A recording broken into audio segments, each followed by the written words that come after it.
Ahora tenemos en Al Vuelo la presencia de una de las personas que más ha contribuido a la reforma política, a sacar adelante cambios constitucionales, cambios legislativos que contribuyan a mejorar la situación que vive nuestro país y que más está reflexionando en la actualidad sobre las distintas llaves que puedan abrir las cerraduras constitucionales y legales que nos permitirían tener una mejor clase política y un país mejor representado. Fernando Tuesta, politólogo y ex jefe de la OMPE, bienvenido al vuelo. Un gusto como siempre.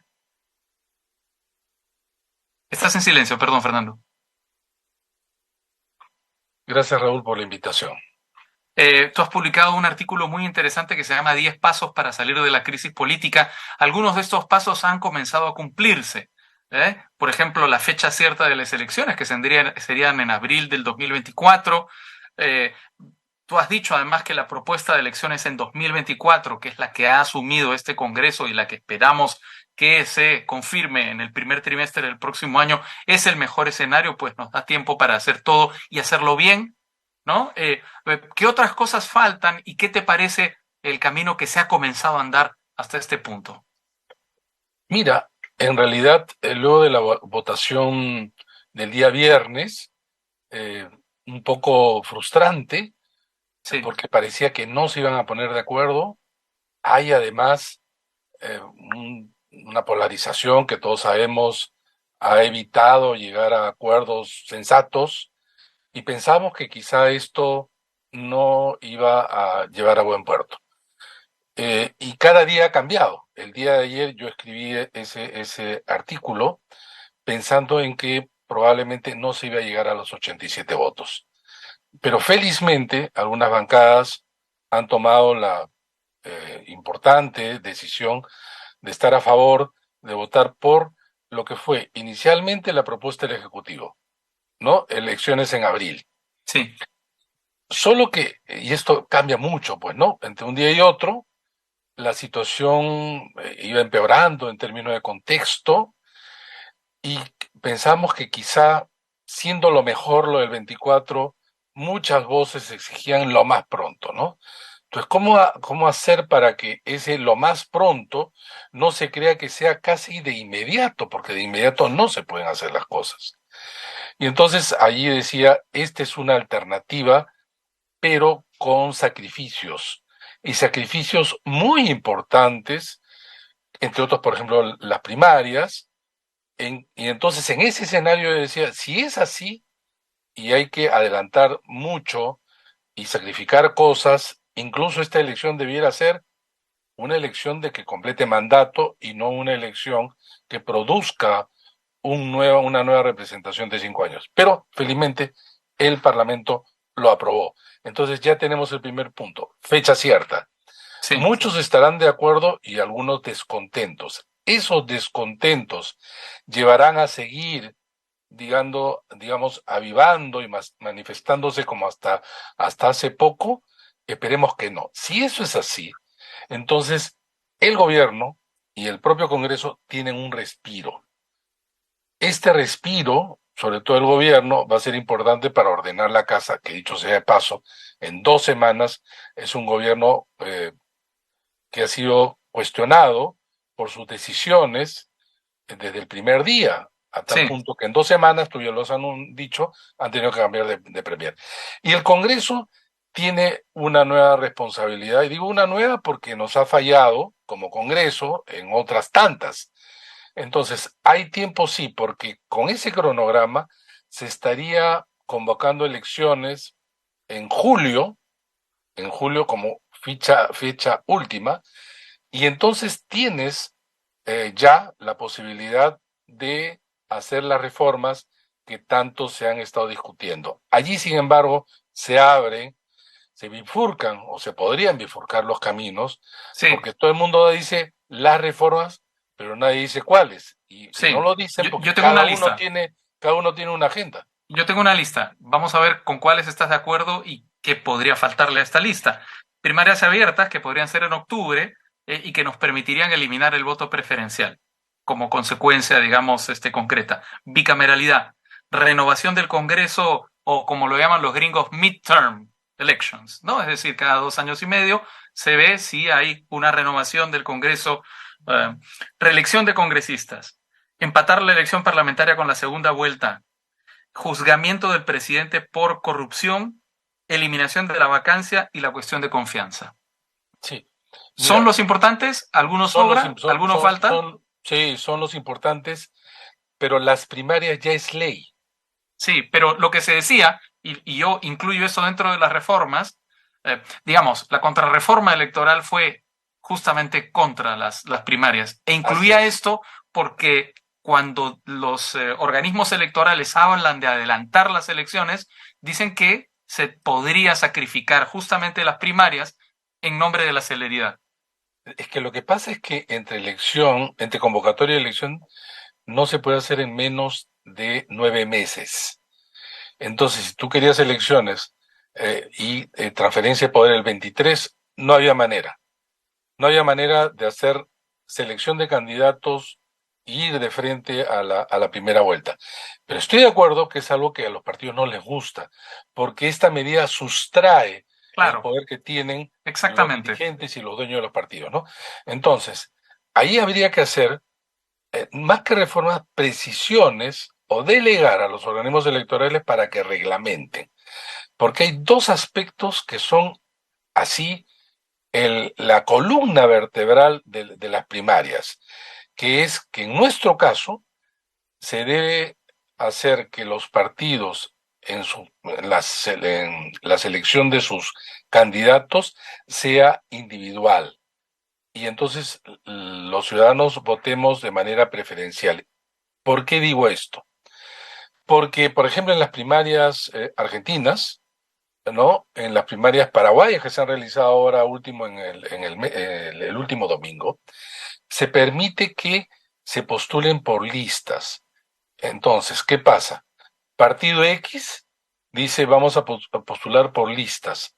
Entonces se enfrentarían listas diversas con candidatos dentro de la misma organización. Sí. Pero ¿qué ocurre? ¿Qué suele ocurrir normalmente? Se ponen de acuerdo las distintas tendencias y facciones y hacen lista única. Cuando llega el ciudadano y quiere votar por la selección de candidatos de un partido, resulta que no hay nada que escoger. Ya está confeccionada. Esto es lo que ocurre en Argentina, que en nuestro modelo no es así. En Argentina, el 90% de las propuestas de los partidos son lista única. Entonces hay una decepción que nosotros queremos que esto no suceda. Si el Parlamento mete la mano y señala que si es por lista, se acabó. Ujú. Se acabó porque esto es lo que hicieron los partidos también en las internas, que Ya, se han claro. realizado este año. Es decir, hay cosas que son, digamos, el corazón mismo, en este caso de las primarias, que permitiría legitimidad, participación, pero también competencia. Ujú. También Claro, porque competencia si, interna. si solo tienes una lista, digamos, ¿de No qué hay te nada sirve que... tener una primaria? No hay nada, o sea, Claro, no quienes tiene nada que votan en la elegir. primaria no eligen nada. No eligen nada. Así es, en el caso del Parlamento, ¿no? Ujú. Pero el resto estoy de acuerdo contigo, que son las claves, ¿no? Hay de orden constitucional la bicameralidad, la posibilidad de reelección parlamentaria, estas son de orden, por ejemplo, eliminar la vacancia por incapacidad moral y Sí, ponerla como incapacidad física y psíquica, pero sí, crear la figura de destitución del presidente de la de juicio República político. Mm. por juicio político en esta figura, ¿no? Entonces, Ujú. yo creo que hay tiempo para eso, hay tiempo para eso. El problema es que hay un fraccionamiento alto en los partidos y que cada uno va a querer colocar, pues, obviamente su agenda. Entonces hay que ponerse de acuerdo. Sí. Y allí debe participar también la ciudadanía a través de sus diferentes formas. No dejar al Parlamento que discuta a puerta cerrada. Los medios deben intervenir, la academia, sociedad civil en su conjunto. Es fundamental la participación. Y este espacio de tiempo, que bueno, son como medio año, siempre va a faltar tiempo, pero yo creo que es un espacio que hay que aprovechar. Los medios de comunicación deben abrir al debate y llevar a elecciones del subsiguiente año en mejores condiciones. Hay que ser claro, sin embargo, Raúl, estamos tan hundidos que no hay reforma que de la noche a la mañana produzca, no sé, pues un país idílico. ¿no? En donde todo es bueno, porque además no es que en anteriores congresos eran muchísimo mejores, pero el de ahora y cada vez más realmente se resiente la calidad y la honestidad de su composición, ¿no? Del Parlamento. Ahora, quisiera entrar a tocar ese tema. Déjame tocar nada más otro que tiene que ver con la formalidad de las reformas que vamos a ver, todo este proceso que se ha emprendido, que me parece que va a ser vertiginoso, emocionante, pero también puede incluir, además de las agendas parlamentarias, contrabandos tipo Rosa Bartra. No, sin duda. En cada caso siempre puede haber un contrabando, ¿no? Por Ujú, ejemplo, las primarias son diseñadas como parte de una propuesta integral. Y entonces, por ejemplo, eh, tú tienes un sistema donde en este momento hay 12 partidos. Entonces, de lo que se trata es abrir la puerta de entrada para que entren más, pero también abrir la puerta de salida para que salgan los que no soportan las exigencias. Si no, no hay oxigenación de la oferta política. ¿Qué quiere decir en el primer caso? Que los partidos, eh, ahora hay 12, hay 15 en proceso de inscripción, está bien que haya como 27, pero tienes que entrar a esta suerte de carrera de obstáculos. En las primarias, de mi punto de vista, debiera también incrementarse el umbral, de tal manera que si es que en las primarias del conjunto de los votos que los ciudadanos aportan no superas el 5%, no debieras pasar a la segunda fase, que ujú, es que los que han sido seleccionados intenten competir ya en la elección ordinaria de Parlamento. Si en ujú. el Parlamento no cumple ese 5%, tampoco pasa, de tal manera que 25 tú vas a reducir a un número más adecuado de partidos que además ya tienen por lo menos una mínima fortaleza.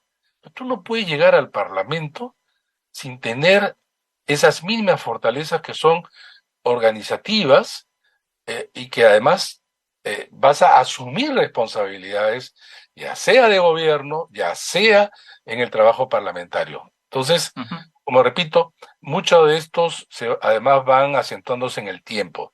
No esperar, repito, que de la noche a la mañana esto cambie, ¿no?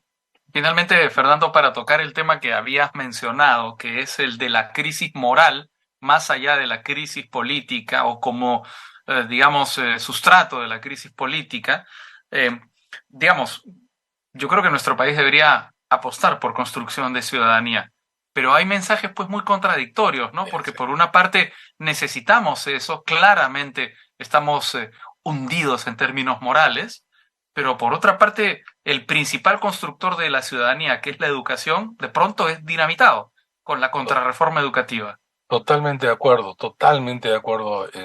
Raúl. En medio de esta batahola, en medio del interés por saber qué ocurre en el Congreso, de qué cosa está ocurriendo en términos de las manifestaciones, el Constitucional acaba de dar realmente un puñal en la espalda a la reforma universitaria. ¿Cómo es posible que una organización tan importante, una institución tan importante, haya apoyado la contrarreforma? Este es deshacerse prácticamente el SUNEDU, este es dar puerta, nuevamente abrir la puerta a estas universidades garaje, a universidades estafa, que tanto daño ha hecho a la educación superior en el Perú. Y esta puede ser de alguna manera también el desempeño de este Congreso, que es parte del problema y va a tener vida por año y medio.